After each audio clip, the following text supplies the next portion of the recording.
नमस्कार विद्यार्थियों, आप सभी को सीता गहलोत मेरी तरफ से आप सभी को नमस्कार और आप सभी का मेरी क्लास में बहुत बहुत स्वागत है। पूर्व की क्लास में अपन ने संधि पढ़ रहे थे, उसमें जसत्व संधि पढ़ी हल संधि के अंतर्गत।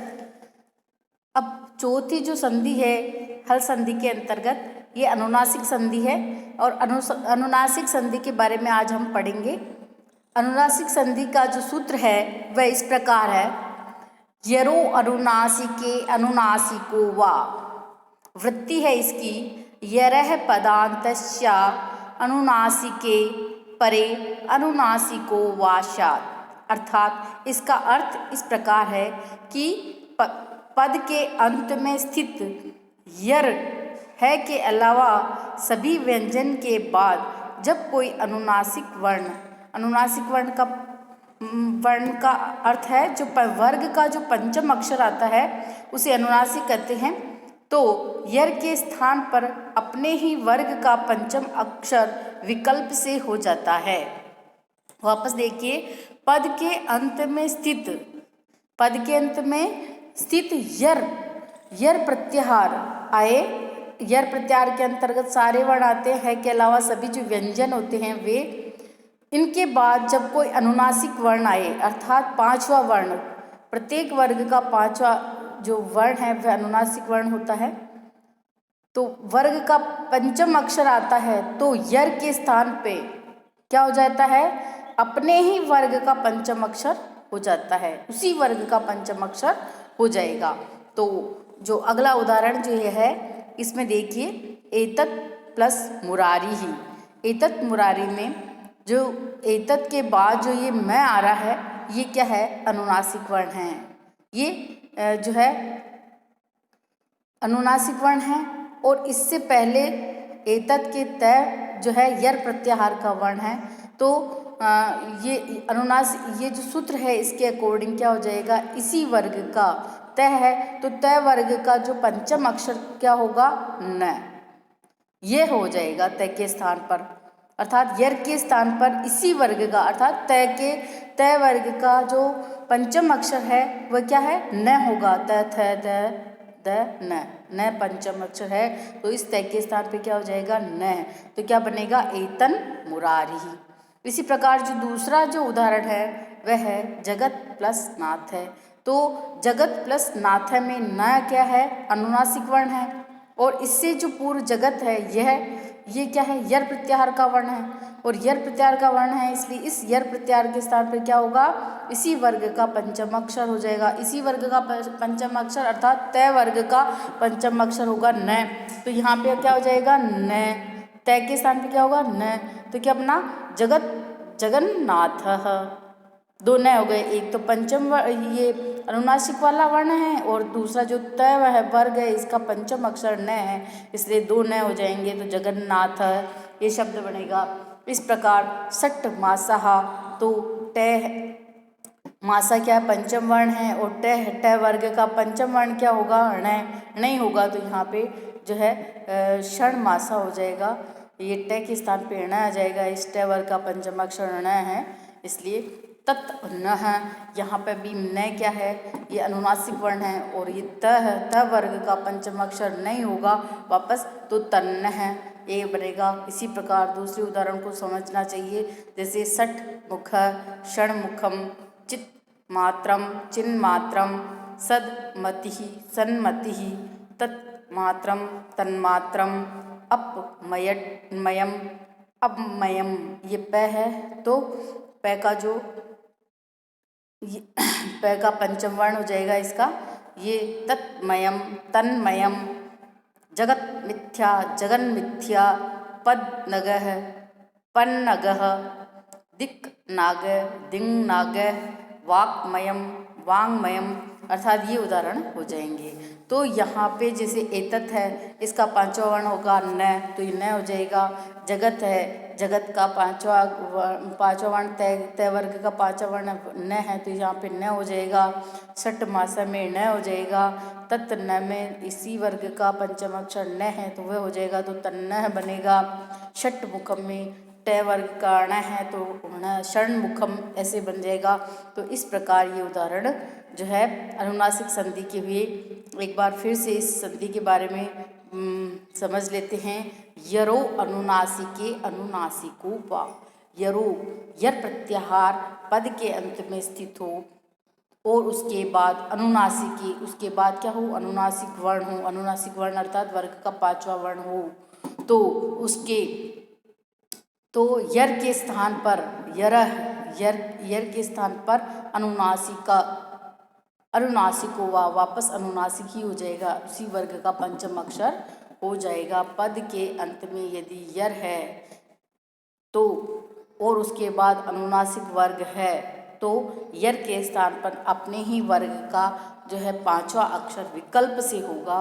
ये विकल्प आया, वा का अर्थ है विकल्प से होगा। तो इसी प्रकार ये जो उदाहरण है, एतत् मुरारी एतन मुरारी, जगन्नाथ जगन्नाथ, षट् मासा षण्मासाः, तत्तनः तन्नः, षट्मुखं षण्मुखं, चिन्मात्रः चिन्मात्रः, तन्मतिः तन्मतिः, तन्मात्रं तन्मात्रम्, अपमयम् अम्मयं, तन्मयं तन्मयं, जगन्मिथ्या जगन्मिथ्या, पन्नगः पन्नगः, दिक्नाग दिङ्नाग, वाङ्मयं वाङ्मयम्। इस प्रकार ये अनुनासिक जो संधि है यहाँ पे पूर्ण हुई। अगला जो सूत्र है वह 5वां नंबर है इसका, लत्व संधि। लत्व संधि 5वां है और इसका जो सूत्र है तोड़ ली। तोड़ ली ये इसका सूत्र है और इसकी वृत्ति जो होगी इस प्रकार होगी।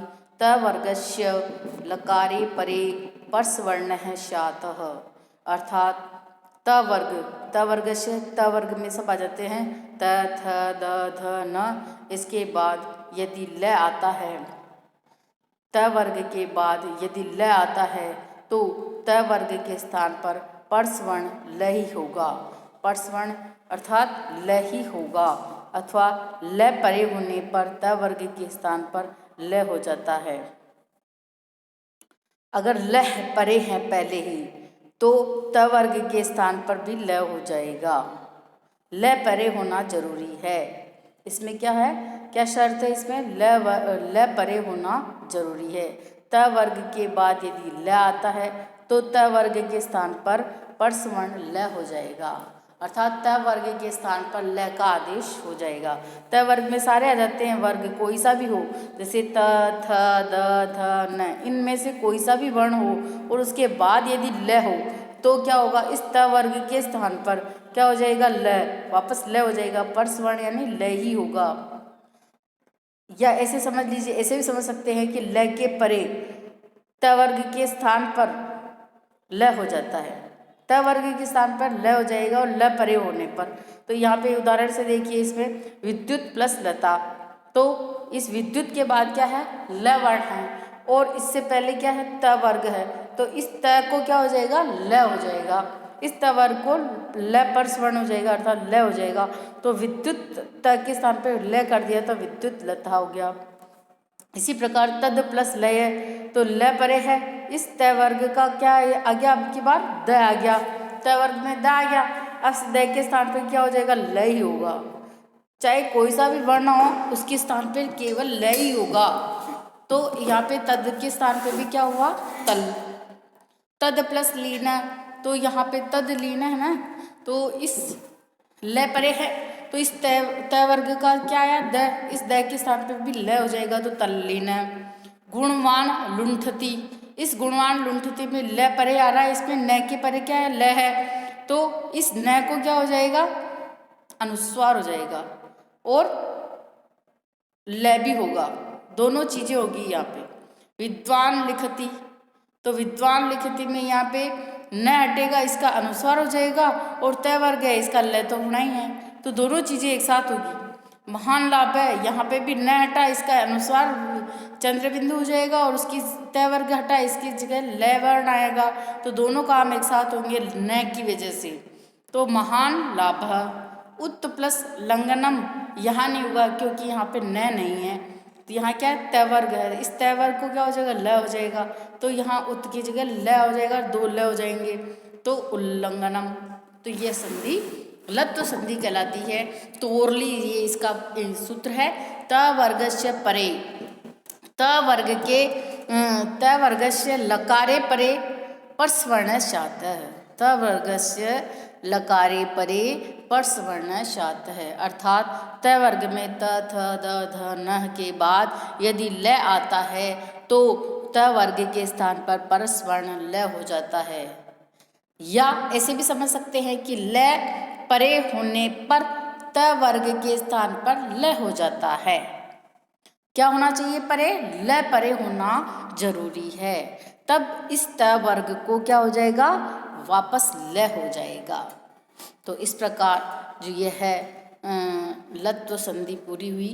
इसके बाद जो है पुरुष वर्ण संधि के बारे में जो है बताऊं आपको। छठा जो संधि आई है इसमें, इस हल संधि के अंतर्गत पुरुष वर्ण है। जयो हो अन्य तरश्याम, जयो हो अन्य तरश्याम, इसकी वृत्ति है जयः परस्य हस्य पूर्व सवर्णो वाशात घोषवतो नादवतो महाप्राणस्य संवृत कंठस्य हस्य तादृशो वर्ग चतुर्थः एवादेशः। इस वृत्ति का अर्थ क्या है यहाँ समझते हैं आगे अपन। इस वृत्ति का जो अर्थ है यहाँ पे है, अर्थात यदि वर्गों के प्रथम, अर्थात यदि वर्गों के प्रथम द्वितीय तृतीय चतुर्थ वर्णों के पश्चात यदि है आता है तो उस है के स्थान पर उसी वर्ग का चौथा अक्षर विकल्प से होगा। वापस देखिए, यदि वर्गों के प्रथम द्वितीय तृतीय चतुर्थ वर्णों के पश्चात क्या है 1 2 3 4 के बाद क्या आता हो? है आता हो, तो किसके स्थान पर? है के स्थान पर क्या हो जाएगा? जो वर्ग आ रहे हैं उसी वर्ग का चौथा अक्षर होगा, है ना। अब उदाहरण से देखिए, वाक प्लस हरि। अब इसमें क्या है? क है, इसमें वाक के का अंत में क्या है? क है, और उसके बाद क्या आ रहा है? आ रहा। तो कंडीशन पूरी हो रही ना। प्रथम वर्ण आ गया वर्ग का, क वर्ग का प्रथम वर्ण क्या है? कई है। उसके बाद क्या आ गया? है आ गया। तो ये क्या कह रहा है सूत्र? यदि वर्ग के प्रथम द्वितीय तृतीय चतुर्थ वर्ण हो और उसके बाद है आए तो क्या होगा? जो प्रथम वर्ण है इस वर्ण का जो चतुर्थ अक्षर क्या होगा? क ख ग, ग है चौथा वर्ण, तो क्या हो जाएगा? ग। किसके स्थान पे होगा? इस है के स्थान पे। वागरी, वागरी किसके स्थान पे होगा? है के स्थान पे होगा ग। उसी वर्ग का चतुर्थ अक्षर किसके स्थान पे होगा? है के स्थान पे होगा। इसी प्रकार दूसरा देखिए, उद प्लस हार है, तो यहाँ उद हार में द क्या है? तय वर्ग का है, दूसरा वर्ण आ गया, और इसके बाद क्या है? तो कंडीशन ये कह रही कि अगर वर्ग का प्रथम द्वितीय तृतीय और चतुर्थ वर्ण हो और उसके बाद है आ रहा हो तो उस वर्ग का, जैसे द वर्ग का चौथा वर्ण क्या होगा? ध, त थ द ध न, तो ये इसमें हो जाएगा, ये इसमें हो जाएगा। अगला जो देखिए, तद प्लस हितम, यहाँ पे तद हितम में भी ये क्या है आ गया, और द आ रहा है इसमें, तो इसी वर्ग का क्या आएगा? ध होगा इसमें, है के स्थान पे तद्धितम, ऐसे रूप बन जाएगा। ऐसे कुछ उदाहरण हैं, जैसे तदहितः, तद्धितः, तदहानि, तद्धानि, अजहीनम, अजीनम, त्रिष्टुभस्ति, त्रिष्टुभस्ति, तो ब आया तो ब वर्ग का क्या होगा? इसमें भ हो जाएगा। अज ज आया, ज तो बड़ा ज इसमें हो जाएगा, ज बड़ा ज हो जाएगा, है ना। तो ये जो है पुरुष वर्ण संधि हुई। ये अर्थात यदि किसी वर्ग के प्रथम द्वितीय तृतीय चतुर्थ वर्ण के पश्चात है आए तो उस है के स्थान पर जो वर्ग आ रहा प्रथम दूसरा तीसरा उसी वर्ग का सेम वर्ग का चौथा वर्ण हो जाएगा। इसलिए जो है ये उदाहरण देखिए अपन ने, वाघ हरी की जगह वाघरी, उद्हार की जगह उद्धार, तदहितम की जगह तद्धितम, तदहानि की जगह तद्धानि, और अजहीनम की जगह अज्जीनम, त्रिष्टुभ हस्ती में त्रिष्टुभ हस्ती। ये त्रिष्टुभ हस्ती है ना, तो यहाँ पे ब आया, और प फ ब प फ ब इसका चौथा वर्ण है, तो इसमें आएगा भस्ती। इस प्रकार पुरुष वर्ण जो संधि है ये भी जो है आपके समझ में आ गई होगी, और नहीं आए तो आप मुझे कमेंट्स करना, मैं आपको इसमें बता दूंगी। अगली जो संधि है वह है छत्व संधि। छत्व संधि भी संधि में मोस्ट इम्पोर्टेंट है। बहुत सी बार इस परीक्षा में इस संधि से भी बहुत से उदाहरण पूछ लिए जाते हैं। इस छत्व संधि की परिभाषा भी पूछ ली जाती है। तो इसका देखिए, इसके अंतर्गत अपन पढ़ते हैं सस्य छो वा अटी। सूत्र इसका सस छो आ छो सस छोटी सस छो अटी, अर्थात वृत्ति इसकी पदांत जय परस्य सस्य छो वा अटी, शाद अटी, पदांत जय परस्य सस्य छो वा शाद अटी। पदांत जय अर्थात वर्गों के 1, 2, 3, 4 वर्ण के पश्चात यदि स हो तो उसको 6 आदेश विकल्प से होता है। 6 आदेश किससे होगा? विकल्प से होगा। यदि उसके पश्चात अट स्वर तथा ह य व र प्रत्याहारों का कोई वर्ण हो तो यह ऐच्छिक होगा। अर्थात अट सभी स्वर या है य व र प्रत्याहारों का कोई वर्ण हो तो यह ऐच्छिक नियम होगा। अर्थात पद के अंत में जय प्रत्याहारों में कौन कौन से वर्ण आते हैं? वर्गों के प्रथम, द्वितीय, तृतीय और चतुर्थ वर्ण। इसके बाद क्या शर्त कर रख रहा है? ये स हो, स का होना उस अगले पिछले वाले में है का होना जरूरी था, अब इसमें क्या है? स का होना जरूरी है। स हो तो क्या हो जाएगा? उसकी जगह 6 आदेश विकल्प से होगा, अर्थात कभी होगा कभी नहीं होगा। यदि उसके पश्चात अट स्वर सभी स्वर आए तो है व र प्रत्याहारों का कोई वर्ण हो तो ये ऐच्छिक नियम होगा।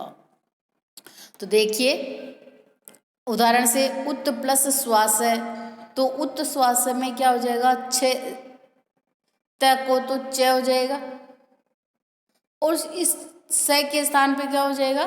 6 उच्छ्वास है। उत्श्राय त को च और फिर स को 6। उत्श्राय तत्शिला तो तय को च और फिर स को 6 तत्शिला।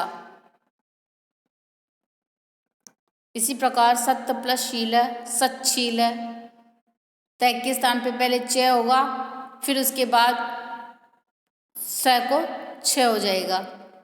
तत्शिव तत्शिव बनेगा। तत् के स्थान पे च और स के स्थान पे 6 हो गया, तत्शिव। तत् प्लस श्रुत्वा, तय के स्थान पे 6 और श्रय के स्थान पे 6 हो गया, तत्श्रुत्वा। तत् प्लस लोकेन, तय के स्थान पे 6 और 6 स के स्थान पर 6 हो जाएगा, तत्श्लोकेन। तो यह जो है उदाहरण देखिए अपन ने। अगली जो 8वीं संधि है वह है अनुस्वार। मोनुस्वार है। ये सूत्र भी बहुत सी बार परीक्षा में पूछ लिया जाता है, इसकी परिभाषा भी पूछी जाती है, इसके उदाहरण भी पूछे जाते हैं।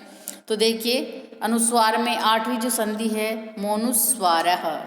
मोनुस्वार है, इसकी जो वृत्ति है वह है मांतस्य पदस्यानुस्वार है शादली, अर्थात पद के अंत में स्थित मैं के पश्चात यदि कोई व्यंजन वर्ण स्थित हो तो उस मैं के स्थान पर अनुस्वार हो जाता है।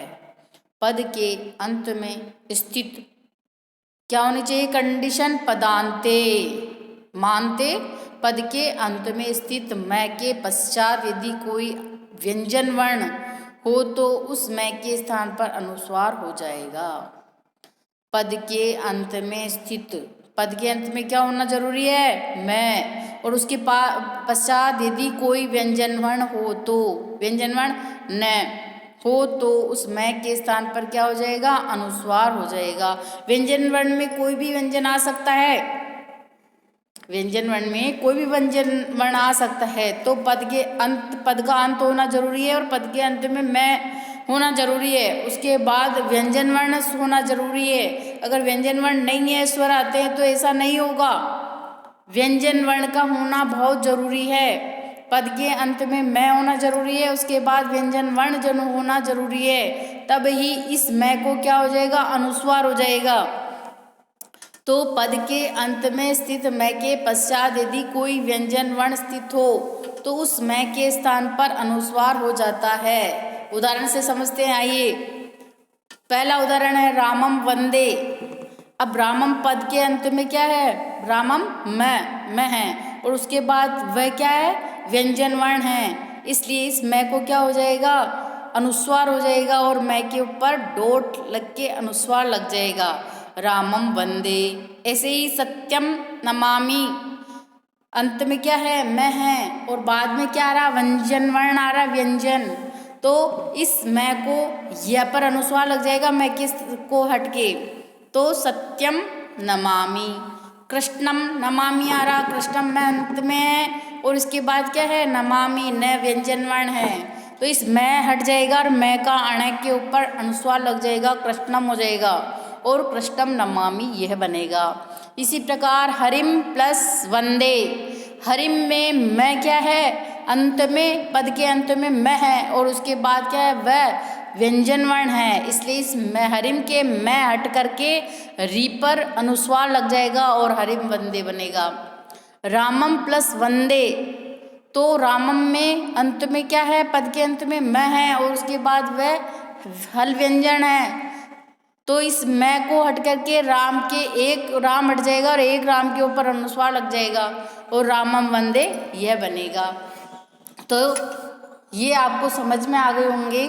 अगली क्लास में हम अगली जो संधि है इसके बारे में पढ़ेंगे।